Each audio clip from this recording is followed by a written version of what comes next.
वाकाटक राजघराणे. इसवी सनाच्या 3ऱ्या शतकाच्या सुरुवातीसच सातवाहनांची सत्ता कमजोर व प्रभावहीन झाली. त्यानंतर वाकाटक सत्ता उदयास आली.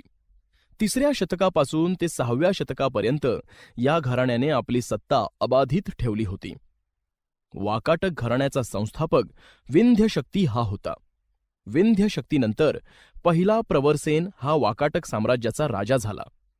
प्रवरसेन राजाच्या काळात दुसरा कोणत्याही राज्याचा राजा शक्तिशाली नसल्याने प्रवरसेनाने वाकाटक साम्राज्याचा विस्तार केला. 4थ्या शतकाच्या सुरुवातीस प्रवरसेनाने पूर्व व दक्षिण भारत, माळवा, गुजरात, काठियावाड हे प्रदेश जिंकून घेतले होते. प्रवरसेनाच्या काळात त्याचे राज्य उत्तरेस माळवा आणि गुजरात या प्रदेशांपासून दक्षिणेस कोल्हापूरपर्यंत पसरले होते. कोल्हापूरचे त्या काळातील नाव कुंतल असे होते. हे निश्चित आहे की प्रवरसेनच्या काळातच वाकाटकाचे राज्य हे खऱ्या अर्थाने साम्राज्यात रूपांतरित झाले. प्रवरसेनानंतर वाकाटकांचे राज्य विभागले गेले. त्यातील 2 शाखा प्रमुख होत्या. पहिल्या शाखेची राजधानी आजच्या नागपूरजवळील नंदीवर्धन येथे होती, तर दुसऱ्या शाखेची राजधानी सध्याच्या वाशिम जिल्ह्यात म्हणजेच पूर्वीच्या वत्स गुल्म येथे होती. इसवी सन 4थ्या शतकाच्या मध्यात प्रवरसेनाचा पुत्र प्रथम रुद्रसेन हा वाकाटक साम्राज्याचा राजा बनला. त्याच्या नंतरचा राजा पृथ्वीसेन प्रथम त्याने कुंतल जिंकले. त्यामुळे वाकाटक घराणे शक्तिशाली बनले आणि त्यामुळेच गुप्त सम्राट चंद्रगुप्त याची मुलगी प्रभावती हिचा विवाह दुसरा रुद्रसेन या वाकाटक राजाशी झाला होता. त्याचा फायदा दोन्ही साम्राज्यांना झाला होता. रुद्रसेन दुसरा याचा अचानक मृत्यू झाल्याने त्याची पत्नी प्रभावती हिने वाकाटक राज्याचा राज्यकारभार पाहण्यास सुरुवात केली. तिच्या कारकिर्दीत दुसरा चंद्रगुप्त याने तिला मदत केली. 5व्या शतकात वाकाटकांचा राजा हरिशेन हा होता.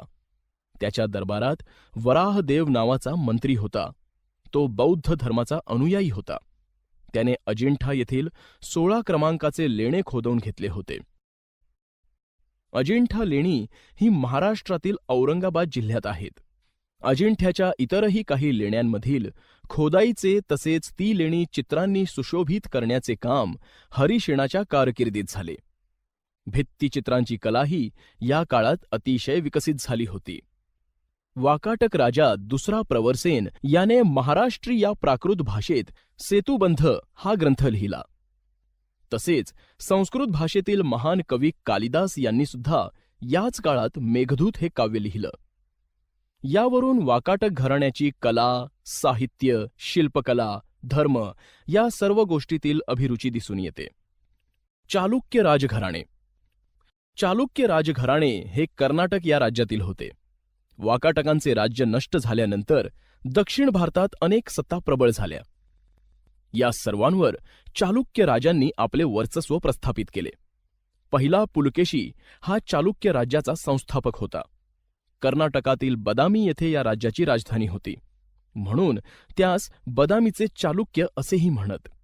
बदामीचे प्राचीन नाव वातापी असे होते.